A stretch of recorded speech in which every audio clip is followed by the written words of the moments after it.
আজকের এই ভিডিওতে আমি আপনাদেরকে দেখাবো কিভাবে আপনারা স্ক্রিনে থাকা এই গোল্ডেন টেক্সট লোগো ডিজাইন করতে পারবেন মোবাইল এবং কম্পিউটার একদম ফ্রিতে হ্যাঁ এবং ফ্রিতে। চলুন শুরু করা যাক। আমি আপনাদেরকে কম্পিউটারে দেখাবো সম্পূর্ণ বিষয়টি, মোবাইল থেকেও ঠিক সেম একই বিষয়টি। তো আমরা প্রথমে চলে যাব গুগল ক্রোমে। আপনারা মোবাইল থেকে যারা ডিজাইনটি করবেন আপনারা চলে যাবেন গুগল ক্রোম ব্রাউজারে। এখানে শুধু আপনারা সার্চ করুন photopea.com। এরপর আপনারা এই ইন্টারফেসটি পাবেন photopea.com সার্চ করার পরে। এরপর আপনি এখান থেকে টেমপ্লেটস এখানে ক্লিক করবেন। এরপর সার্চ এখানে ক্লিক করবেন, দেখবেন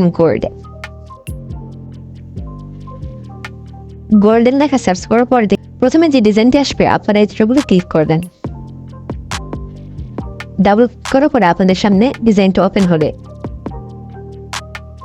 এরপর আপনারা এই যে গোল্ডেন লেখা আছে এটা কিভাবে পরিবর্তন করবেন এজন্য আপনারা এই টেক্সটের উপর ডাবল ক্লিক করবেন।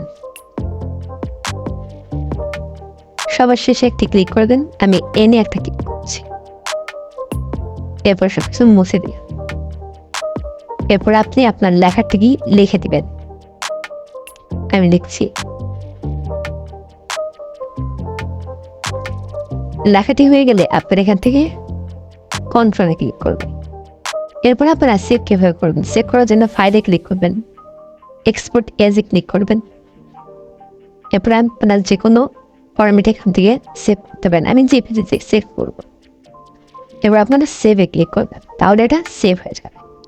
আজকের ভিডিওটি এতটুকুই ছিল। ভিডিওটি কেমন হয়েছে জানাবেন কমেন্ট বক্সে, লাইক এবং সাবস্ক্রাইব করতে ভুলবেন না। আজকের মতো আমি জেসি এখানেই বিদায় নিচ্ছি। আল্লাহ হাফেজ।